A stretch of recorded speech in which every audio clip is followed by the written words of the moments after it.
a second chance at the chute opening. What does that small talk look like when you know you're about to die? I also think that I would also try to maneuver myself to pushing the person below me. Just in case. Just in case I can make it out of this. They can break the fall. This so is there your would be, job, guy. You deserve to. Yeah, there would be a struggle in the air. Struggle at that point? Yeah. Yeah. It would be a fight. And it's you two, like, in the air, like, twisting to who's going to be on the bottom when we land. Chris, what do you imagine your small talk would be like in that final minute with a stranger? Have you had a good life? Mine's been all right! Well, this is it, pal! Oh, wow. Tony is out there, though. Tony is out there with Chris Whittingham. They are out deep into... Look at this, Tony. Yeah. Whittingham, give us some more information here. You guys take us through where you are. I can't believe Stugotz saying that Whittingham is not nervous at all. Are you not nervous either, Tony? No, I'm not nervous. I'm good. We woke up. We didn't wake up together. I'm not. What, Chris? Stugotz, you and I did. Yeah. Stugotz wishes. Out of a plane from 8,000 feet, everybody's nervous. But the point is, my beats per minute are pretty good. I'm stable. Talk to the Red Bull guys. Jeff, my buddy. We're good.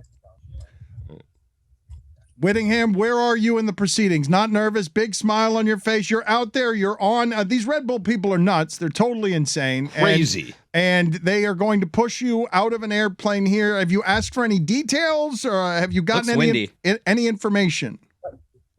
No, we've gotten absolutely no information so far. Our life is completely in the hands of the people at Red Bull, which I feel good about. They're exactly who I wanted them to be from a personality standpoint. Just like, we're chill, man. Chill. They got some tattoos, right?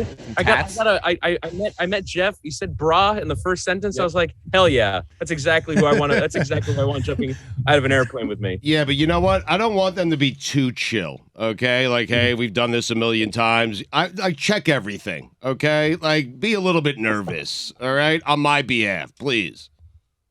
No, I like it. They're not nervous. It's keeping.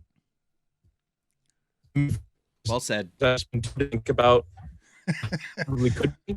Right. But you know, I think we're in a good place. Feel better than my joke. The reception is a little shoddy. We will see. You're back. We're in an airfield and Homestead, so it's expected. Forgive us for this. How long before you guys go out? We're going to check back in with you, I guess, after you land, right? Because you're not going to be able to do it. We'll have video for people later. The Red Bull people are helping us with that, but we won't be able to do any of this with you guys. We'll be here before and after, correct? As right now, my wife is doing helicopter flips somewhere, and my stomach legitimately hurts. I think he's dead.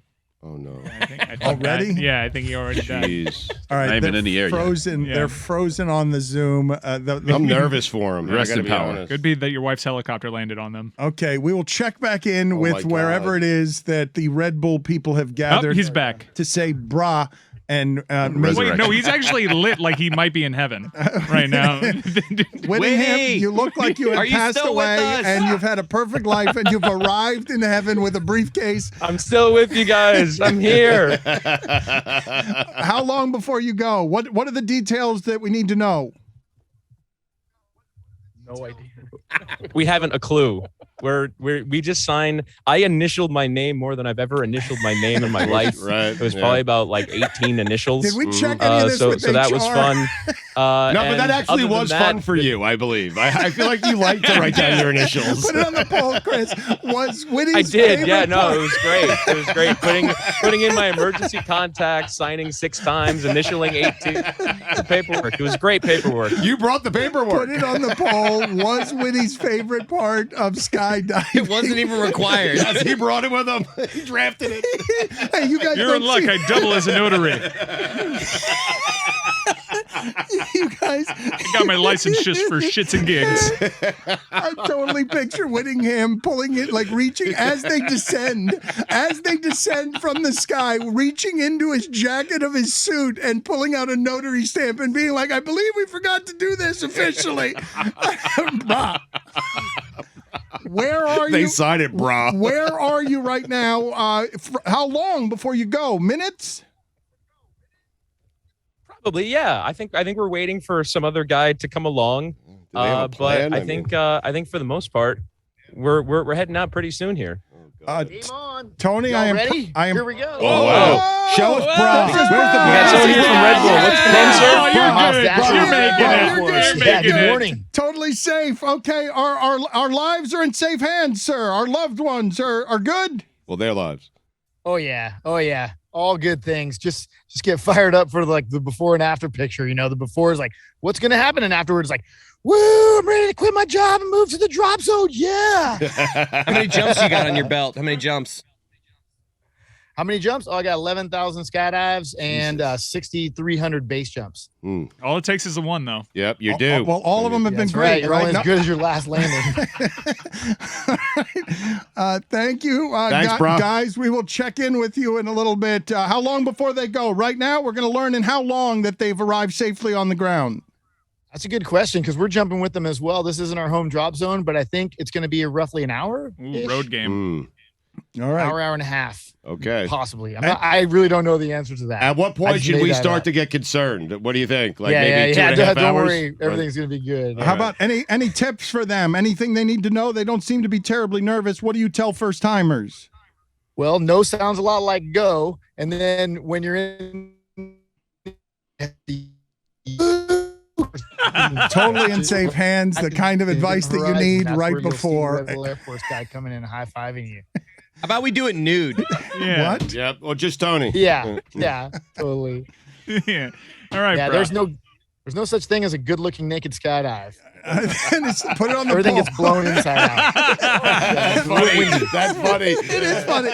He's done this before. And it's chilly up top. You've done too. it, haven't you? You've done it. Chilly It's up top. not before, just yes. performance anxiety. It's actually cold up there a little bit. You've done the spinning sausage. Thank you, sir. You've delivered that line at least 9,000 of the So jumps. good at it. My pleasure, man. You guys have That's a it. ripping day. Yeah, we are gonna have a ripping Yes. Yes. He does sound like he's due. Yeah. All right, Witty, go with God. Vaya con Dios. Good luck, boys. Good luck, boys. Vaya con Dios. And if you, Just Witty. What the fuck is happening here? yeah, no, we said boys. Who the hell is Tony? And in case you come across an unclaimed piece of meat in Baja, that's Rosie.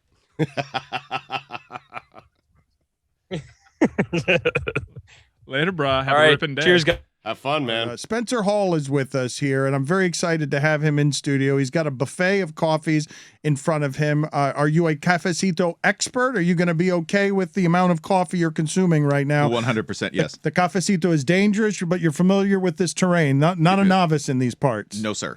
Spencer Hall, I should tell you, as part of the Shutdown Fullcast and part of all of college football ESPN coverage, has been writing about the sport, I think, more richly than any writer in America. He knows his college football in a way that has really sophisticated, historic nuance and perspective in it. I say all of this to introduce the audience to the fact that you, sir, are a digital presence when given presents at the draft and the room to unspool. You tell wonderful stories. You tell wonderful stories about the humans who wear those uniforms and the schools and why it is that you love some of their tradition as you laugh at college football as much as celebrate it. So welcome. Thank you. Thank you. I didn't expect the draft to be fun, by the way. Draft was cool. And that's because you actually get to talk about the players. The players are awesome. They can do stuff you can't do. You're like Jordan Davis. That's a mutant. Let's talk about the mutant, right? I don't really care what the Steelers want. I don't. Sorry, Jeff.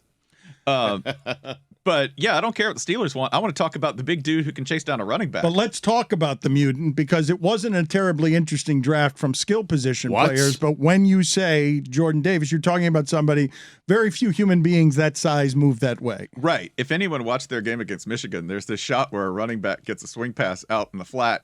And first of all, he's covered 3 times by guys down the field already. It's going nowhere. So he stops for a second and then looks to his left and sees Godzilla.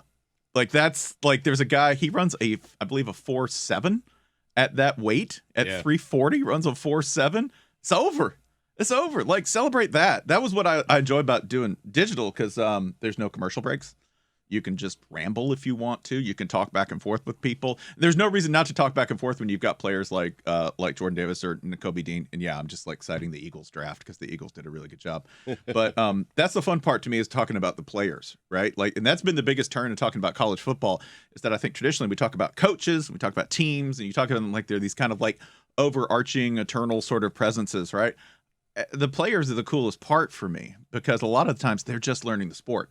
They're just learning how to play, like Josh Allen's the best example of this. And I was totally wrong about him. Me too. Everybody was totally wrong. And I don't blame him, because nobody else has gone from like a 30% completion rate in college. I'm exaggerating. Well, the Bills were right, though. I mean, let's just take a moment to say that the Bills were right. The Bills were right, like in 1987, yes, and in 2020. That's it. Those are the two times the Bills have been totally right. And they drafted Marshawn Lynch. That's about it. But like, they were right. Yes. And that to me is extraordinary, because that dude did not know how to play quarterback 6 years ago, and now he's the second or third best quarterback in the NFL. That's unreal. And he was just out in Wyoming, like overthrowing receivers by 20 yards. And now he hits dudes on a dime at the back of the end zone. I've seen very rarely in my lifetime someone develop the ability to be accurate, going from inaccurate in college to accurate in the pros. I did not know that was a thing that could happen never mind in the evaluation process, in the growth process of a quarterback. I thought if you were inaccurate in college, I could say that you would never be an accurate passer. It's like learning to dance. It's just, you either do it or you don't. There's very few people who can pick it up. And he's a dude who mid-dance floor, mid-party, learned how to Dougie, right? Like, that's who this dude is. But did you think the same thing as Dan coming out of college? Like, there's no way they're going to fix that. No right? way. Right. No, you don't, because you don't bet on accuracy. You don't bet on inaccuracy, right? Like, he to me looked like a long series of fits the bill, giant catapult. Looks the part, like big old hoss of a catapult, right? And we'll figure out how to play the rest. And that typically doesn't work real well. Like, Michigan had like 8 of those dudes in a row, right?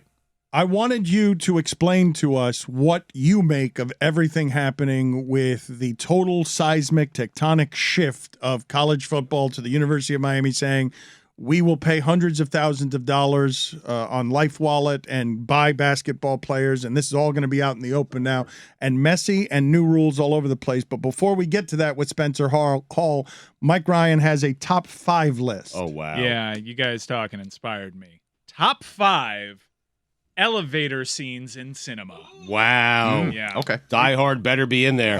Just saying. Better be in there. Pop begin. Quiz hot shot. We begin. You guys love to show off. You. You should really consider the consequences before you do that. We start off with an OLI. OLI, liar, liar. It was me. Outside looking in. All right, number 5. Mission Impossible.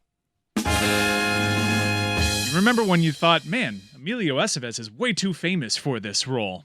And then you realize why Emilio Estevez was too famous, because that death gets you right inside the eye socket. Spoiler alert. That's the first one. Yeah. So Mission Impossible. I love that franchise. Best action movie franchise of all time. Fight me. Do you agree with that, Spencer? Best action movie franchise of all time. Fight me. No, it's true, because he did a halo jump. Yep. He did, yeah, and he clung to the outside of a plane for real. Like, Tom Cruise is going to die.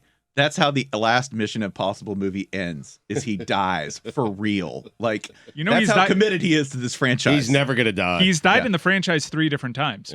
Yeah, but he's going to die for real. Like, Mission Impossible 9, when he's like 90, he's good. That's he how was it ends. on the side of that airplane doing the stunt himself that no one thought was safe for a stuntman. Never mind for him. He strapped himself to the side of an airplane. You should also know that halo jump, the high altitude, low opening jump that he does over Paris and Fallout, not only did he do that multiple times a day for multiple days, okay, jumping out of the back of an enormous like C-17 to make that happen. There's a cameraman who is jumping out backwards in front of him multiple times a day. Okay. Like I said, Tom Cruise, he will die for this franchise. Yeah. And all that did was lead to the greatest bathroom fight in cinematic history. Also, Liar Liar's in that too, by the way. Different category. Bathroom scenes, something else. Yeah. Bathroom fight, something else. Number 4. Number 4, Dan was on to this one. Speed.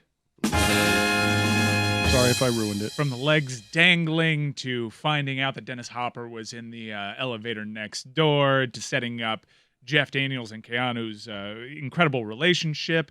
Later in that movie, your heart breaks. It's an incredible film, great action movie, and memorable elevator scene. Number 3. Hold on a second. Shoot the hostage. Shoot the hostage. Doesn't actually happen in an elevator, but the same office building as he's about to go in the garage. Yep. Incredible film. Number 3, Die Hard. Yep. You got 2 better than Die Hard. The tension when they're riding the elevator together. Spencer Hall thinks he's got one of your top 2. Yeah. Yeah, all right. Yeah. But I know I have one of them. now I have the elevator doors open. Now I have the machine gun. Now, ho, ho, ho. Mm-hmm. Yeah, just an incredible film. A great action movie franchise, just not as good as Mission Impossible. Number 2, The Departed. I thought number 2 was Christmas. Ah, shit. Yeah. It's a Number 2 is fine. Christmas. Yeah. And The Departed. $5. And number 1, really easy when you Has think he about has it. he named it yet for you, Spencer? no, he has not no, named he's yours, not. but you have yours. Can he? That's my guess. Hold on. Okay, that I want to write down my guess. Hold on. Hold I on. think you're going to have 2 different guesses. Let's see what Spencer Hall. He is showing me the video of his guess. This one's pretty obvious. I don't think that this is that obvious. Let's see what we've got. You Well, guys, I'm doing you this guys- based on my knowledge you of guys have Mike, 2 you different know? movies. Oh, Both okay. of you Okay, are what do you selecting got? 2 different movies. So hold on. Let's do this. Let's do what Spencer Yeah. Hall is guessing. Okay. Let's do what Stugotz is Wow. guessing, and let's see if either of them have Mike Ryan's correct number 1. I may have gone back too far, but yeah, we'll try. Go ahead, Spencer. What is your guess? I was guessing he was going to say the big Trouble in Little China, the elevator fight scene. No. No. Stugotz. I'm going Top Gun. No. That's it. Oh. What? When he flirts? Yes. Yeah, no. Yes. No. I Mike, thought about really? it. It was on my, it was on the All Alive. Kelly McGillis? when he Yeah, when he flirts. flirts. It's the first time they flirt. Yeah. Yeah, Is it Yeah. Captain? Is it Captain America? Man, that's a really good one. I have a good one more one. guess. The Shining? Oh! Very good. Makes all the, Okay. Very Spencer, good. now it makes all the sense in the world. It's a deserved number 1. Yeah, I had the right answer, and you chose the wrong one. Welcome to Miami. Spencer, tell us what it is that you think is happening in college football right now, how it is that people are grabbing at rosary beads because the athletes are finally being paid. You've been writing for a long time. You love this thing, but you also see the injustice in it. And now that there is justice coming, people are a whole lot of uncomfortable with it. Yeah, people hate it when you change things, and they really hate it when people who don't have money gets money. I know that's like a common rule. Whenever anyone gets money, and someone who doesn't, and they haven't had money, they get very mad. Nobody gets mad if somebody who has $30 billion gets an additional $10 billion. In fact, they celebrate it. They say, what innovation, what success, the American dream. If somebody who has $0 gets 300, it is a national crisis. What do you make of Dabo saying they need to redo everything? Yeah, Dabo's wrong. Respectfully, Dabo is wrong. Right. Yeah, he's wrong. He's wrong about everything because the system worked for him. Yes. This that whole system worked for him. This yes. whole system worked Yes. for him. Yes. All right. And he can't see past that. He can't see that structurally the system that worked for him effectively disenfranchises 95% of everybody else because all news is local. And the news for Dabo has been nothing but good in his life. Nothing, right? Great kids, great wife, got a big old job, got a big old house. Everything else for everyone else has been the same and nothing has changed. It's threatening. Change is threatening for people who benefited from that system. I will also say this. Once the money's in, it don't go out. You do not pull it out of the system, right? Once the dam breaks, sorry, man, you got water in the system and it's going to keep coming. You say that, but I thought to myself that I wouldn't live long enough to see something that had been a constitutional protected right for 50 years all of a sudden run the risk of getting pulled back. Yeah, that fight's not over either, brother. Right. That's because that's on the way. Good luck. luck back. Yeah. Good luck trying to pull that back. Okay. Because again, remember, institutions aren't here to save anybody. Institutions are here to save institutions. All right. And there is no need for anybody to abide by them. There is no need for anybody to not do anything but tear them down limb from limb. And that is what we have with the NCAA. The NCAA is like, whoa, okay, we're right now. Greg Sankey and a couple of other people from college football are in Washington trying to lobby senators to come up with some sort of system regarding NIL. Don't fight it. Go under the table. Keep paying money. That's it. The money will win. Right? We like that's Always the thing. does, yes. Yeah, we might call it a black market. There might be the occasional, sanction from the NCAA. Important to remember, by the way, NCAA is not law. That's fake. It doesn't exist. It's not even an HOA. An HOA has way more. An HOA has way more power, legally speaking, than the NCAA. There is no reason not to no sell the NCAA because, like facts, NCAA has never had that much to do with football at all. The NCAA essentially sells a basketball tournament. They sell a massive, televised, highly successful basketball tournament. They don't sell the women's basketball. Yeah, correct. They barely put out snacks for the women's tournament. They lump that in with all the other tournaments. Yeah, but they profit off football. Well, they used to profit off. Yeah, well, barely. Like it's such a small part of their portfolio overall. And essentially, NCAA is just there to rubber stamp the schools, taking all of the money and giving the players nothing. That's what they're here for. Which is another thing. People should have, like when you have a problem with the system, the NCAA is a nice scapegoat. Blame the schools. The schools are using the NCAA as a stand-in to keep that money from getting to players. How much different is this going to look in 5 years? You are not someone who is threatened by change. You love this thing, but it's not going to look the same way in 5 years. How much of the fandom is going to be lost by the professionalization of this being overt? I don't think so, because the most successful franchise in America is the NFL, and that is a highly professional franchise. I think what you'll end up with is you'll probably end up with something akin to a Premier League or Super League, where you end up with 32 or 64 teams that are effectively have broken away from FBS. The money will be different. The television contracts will be different, and they'll still be highly valuable. They'll be, they are consistently, if you look at like the top 100 live broadcasts for any sport in America, college football is the only thing that can even come close to competing with the NFL. And honestly, it like there's 5 or 6 games as opposed to like 30 or 40 games in the NFL that qualify as like top 100. So the money will be distributed through there, and I think you'll see a stratification that will be not unlike what you see in English soccer. Like English soccer has, and other soccer leagues, where you have big tier, second tier, third tier, fourth tier, right? That's kind of the way it is already. Like, don't act like the Citadel's competing on the same footing as the University of Alabama. They can meet on the same field. That happens, but that's not the same world. We will get to Spencer's thoughts on Urban Meyer possibly deep in negotiations with Fox, and I don't know what reports are true out there about him being able to get another college football job that's very good. We'll get to that in a second, but first we've got top 5. Is it just bathroom scenes or bathroom fight scenes that you've got there, Mike? No, bathroom fight / action scenes, okay? In cinema history. Top 5. We'll begin with an OLI. Liar, liar. Okay. I'm kicking my ass. Do you mind? Number 5, The Karate Kid. Yes. Staple. The fight scene where a guy's got the Halloween costume of a shower. The best. Number 4, I've got here, I'm not being able to place it, but I've got someone's face being hit on a sink. I'm thinking this might have to be 2 or 3 times. We'll find that in this list. That is generally a staple of the bathroom fight. Or a toilet, a hard porcelain toilet where the lid is up. Number 4. Also a staple, yeah. So Jim Carrey is actually an iconic actor when it comes to bathroom scenes. You have Cam Neely almost kicking his ass in Dumb and Dumber. You have him kicking his own ass in Liar, Liar. But only one film of his cracks my top 5, and that's Cable Guy. Wow. Great movie. Yeah. Is he fighting Owen Wilson in the bathroom? I'm not exactly sure, but there's your one point. list. I think it's Owen Wilson where he puts Owen Wilson's mouth against the into the hand dryer, and he's like, "Suck the air." They must have enjoyed doing that so much, improving that. I was thinking this the other day when I was watching Jonah Hill and Leonardo DiCaprio on the floor fighting in Wolf of Wall Street. That must have been so fun. So fun for 2 friends to play out that scene. Number 3, The Matrix.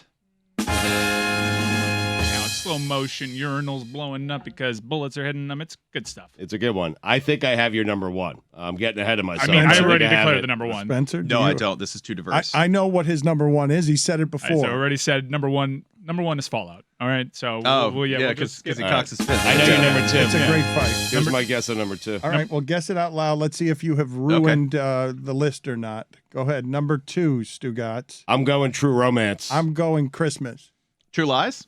I'm going outside. True. Wow, 2 correct answers. Number 2 is Christmas.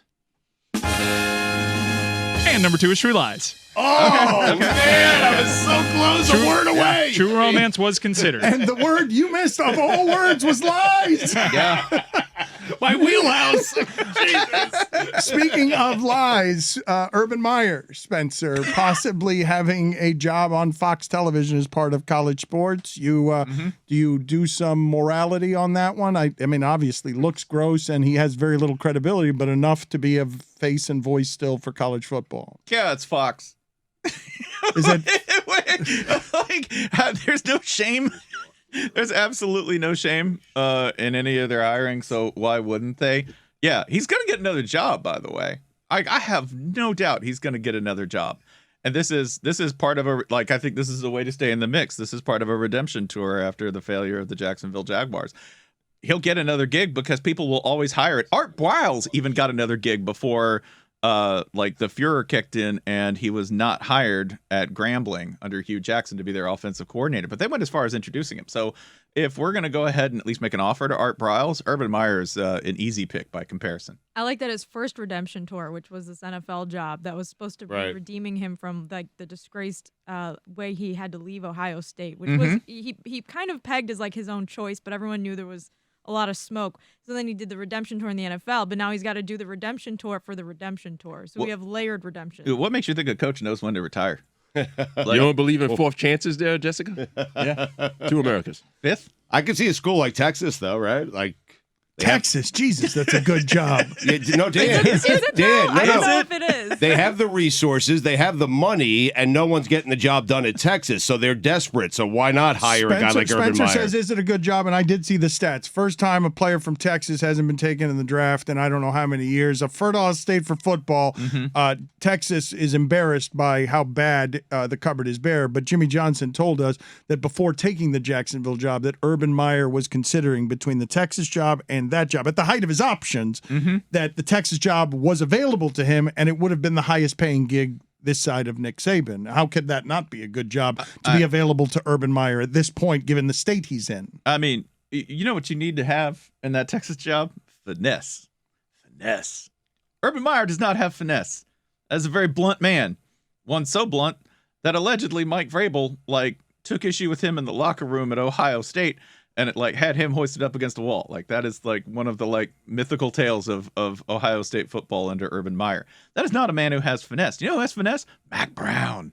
You know who Mac Brown hired as his personal attorney during his tenure at Texas? One of Texas's biggest donors, Joe Jamail.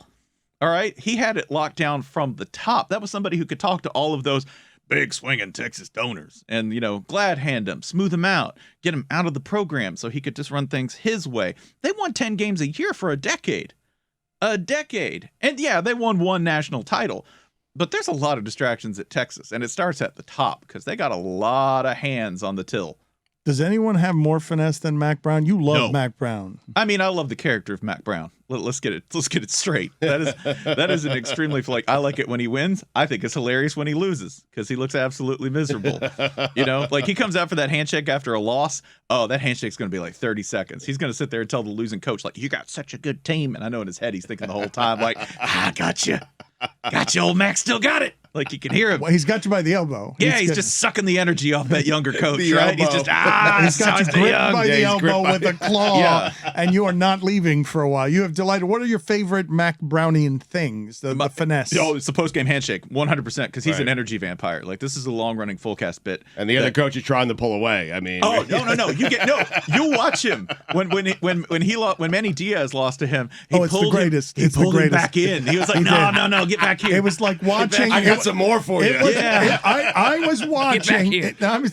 Spencer had so much fun with this, and it did feel to me like Manny was being dragged back into a coffin he had left. Yeah. No, you're coming back in here. I'm the vampire. You will live here with me in the scent of this loss. Yeah, and I love after he loses, he ages 10 years. It's just like he looks 10 years older. He's in a puffy coat. It's cold. He clearly hates it after living in Texas for the better part of 20 years. He's miserable, and he's losing by 20. Oh, I take such joy in that. That's my energy vampire with Mac Brown. I'm like, give it back, buddy. Coach Brown, it's Dabo Fisher. It's great to have you come down to College Station. Thanks for playing against our boys. I appreciate you having the chance to come out here and see what we're building. You can enjoy all the things he's doing. Spencer Hall, I'm promising you that your college football coverage will not get better. You will get a lot smarter in a lot of different ways, but college football among them. Spencer, tell people all the places where they need to be finding you. You can get this all in my Twitter bio, which is at EDSBS. There's a link tree with all of it, but in short, Channel 6 newsletter, which you can subscribe to 2 things a week for just $10 a month. I encourage you to subscribe. That is with my partner, Holly Anderson. The Shutdown Fullcast, which will return shortly. We are on hiatus, but we figured it out and got a lovely new partner. And in addition to that, you can watch me on the ESPN digital feed of F1 coverage this weekend of the Miami Grand Prix. The star of the 2022 NFL draft. He's coming in hot. Marinaro's got no time for your criticism. He had his moment in front of all those thousands of people, and God damn it, the former athlete and actor is getting in front of everybody, and it's the Ed Marinaro Show. No apologies. Ed, welcome to the show. We, as a show, want to genuflect before you for stealing the 2022 NFL Draft. Thank you, sir. I mean, that's a bit of a stretch, but thank you. I'm flattered. What happened? So what do you went on too long, and a producer like Jessica, who looked like Jessica, came on stage to wrap you up, and you're like, come on, these are fun and games. It's entertainment. Isn't everyone here for the show? But they badly wanted you to just hurry up and announce that name they didn't know. Okay. You know what? It's funny that we're still talking about this because it's so absurdly funny. So I've never really watched the NFL draft, okay? And it was a bit overwhelming going out in front of all those people. I mean, I felt like a friggin' rock star. I felt like the Pope. I felt like I was at Woodstock and looking out over this crowd. It just went on forever. So I've never watched the draft. I was in the series of events. I was supposed to be the second guy to go out there.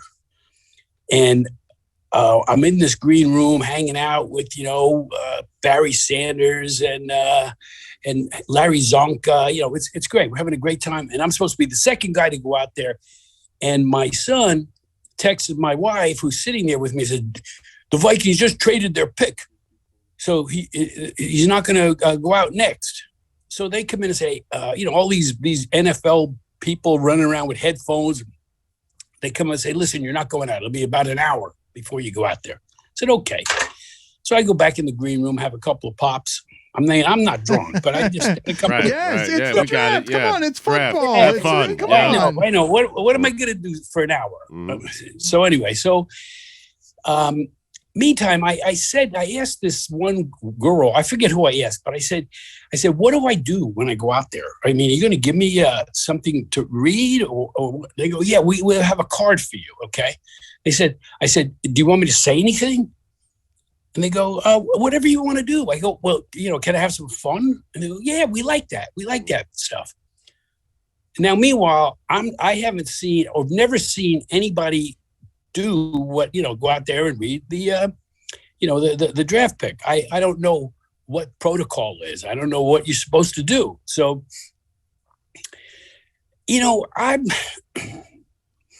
people call me a narcissist for this whole thing, and maybe I am, because I think that when they picked me to do this, it wasn't because I was the greatest Viking football player of all time.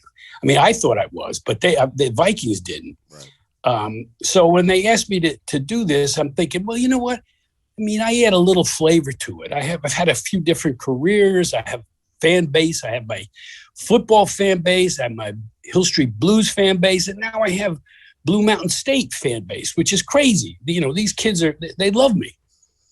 So, I'm thinking they want me to go out there and just, have some fun.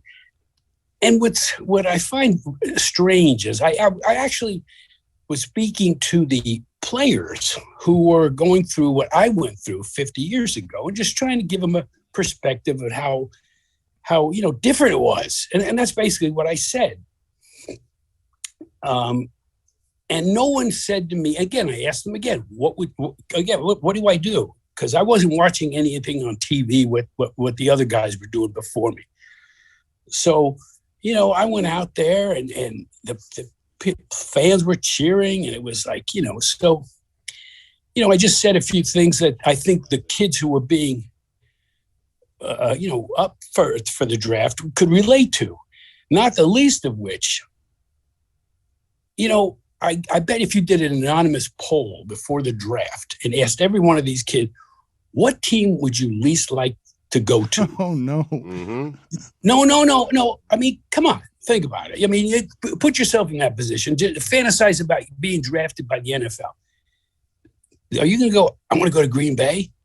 I mean, every kid out there, they want to go to LA. They want to go to Dallas. They want to go to Atlanta. They want to go to a cool city. And Green Bay has a great history of great football. They do it. The people are wonderful.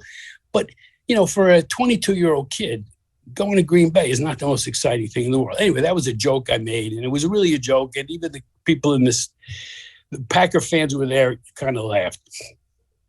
So anyway, I'm kind of just relating my own personal experience. Sir, I'm sorry, sir. We need to get to the end of your answer. We need to keep going here. We need to wrap it up.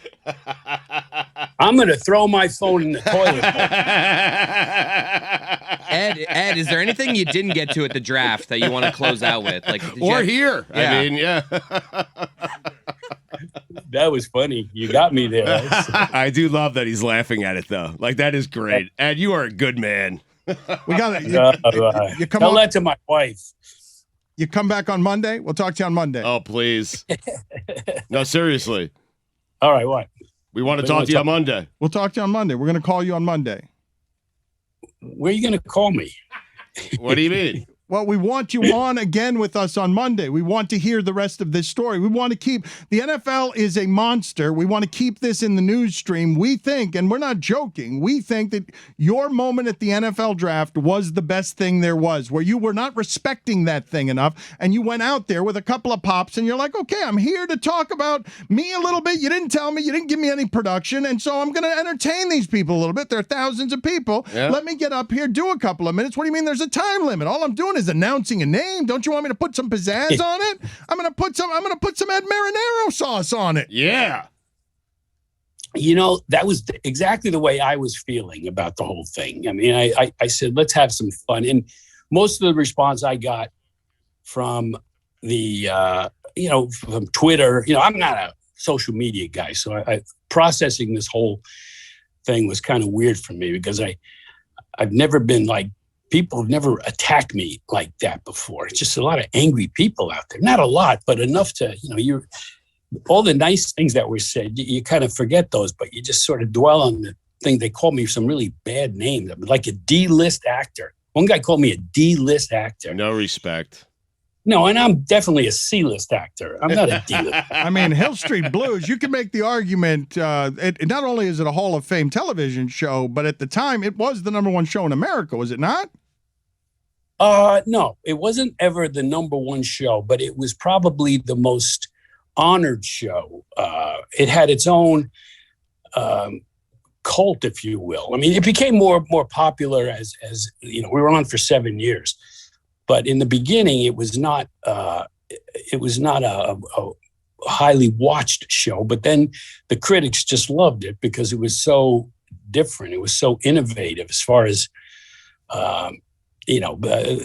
typical cop shows were like Charlie's Angels and Chips, all these pretty people. And we were once described as the most unattractive cast on television. Not me, but the rest of the cast. So it's it was Dennis really, Franz, wasn't it? It was Dennis Franz, wasn't it? I mean, he ruined the whole thing for everybody. But that was very early in my career. So I don't think any of us knew.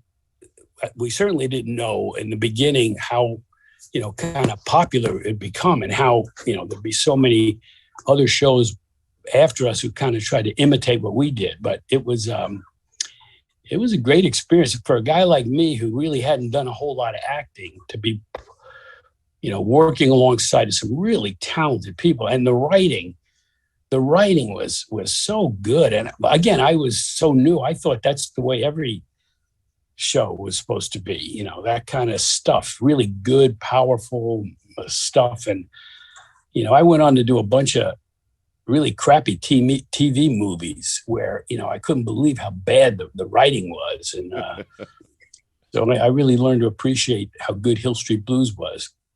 Blue Mountain State, the last show I did, had some really funny stuff, though. If you look at it, really a lot of great, clever stuff. People look at it as sort of like an Animal House, but it really, if you watch the show, it's really funny, clever stuff. I'm kind of proud of the work I did on that show. Eddie, don't be down about this, though. Any pub's good pub. We're not talking to anybody else today that made a pick at the NFL draft. And no Monday. One. And Monday. We got to call you back on Monday, all right? Can we keep your information? We want to talk to you again on Monday. Are you serious? Yes. Are you golfing today, by the way? You're the star. Listen to me. You were the star. The NFL draft is a 3-day extravaganza. It was a cruddy draft for players, but not for this player. This player got up on stage and was the star of the thing, and we want to keep talking to you, yes. And if it goes well on Monday, then we'd like to do it again on Tuesday, to the degree that you'd welcome us into your life. We are the #1 sports podcast in America. You can't get anybody else? Are you guys that desperate? I mean, yes, we are. Yeah, pretty much. It's that, but it's also we like you, Ed. We like you. You're like we've liked you since Dennis Franz's ass crack was changing television. I've liked you since Cornell. I mean, I got to be honest. You're one of the great college football players of all time. You guys are old, man. You guys are old. If you remember all that stuff. I mean, I can't even remember my Cornell days.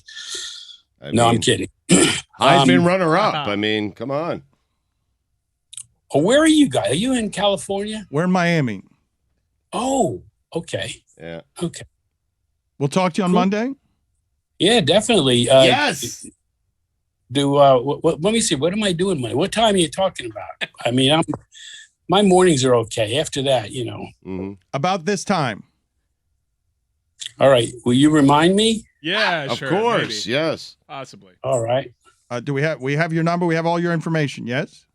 I don't know if you have my phone number. We do. That's how we set this up. So, okay. Yeah, we'll all right. We'll follow up with you. Maybe check in with you tomorrow. I'm not sure. Do we have his info?